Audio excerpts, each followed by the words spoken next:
ఒక వ్యక్తి మన దేశస్థుడా కాదా అని నిర్ణయించడానికి ఎంతకాలం పడుతుంది? 10 ఏళ్ళ, 15 ఏళ్ళ, 20 ఏళ్ళ? అసలు సాధ్యమే కాదా? మరి ఈ వైఫల్యానికి కారణం ఎవరు? ప్రభుత్వమా? న్యాయ వ్యవస్థ? ప్రజల?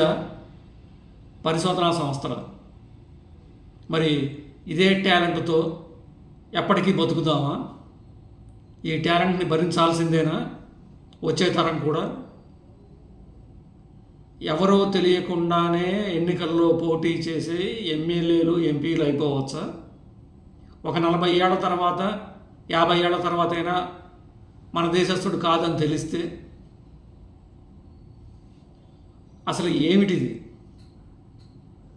ఇదే టాలెంట్తో వచ్చే తరాలకు కూడా బతికి చూపిద్దామా? దేశంలో వ్యవస్థలు బతికే ఉన్నాయని ఎవరికన్నా నమ్మకం ఉందా? నిరూపించగలరా?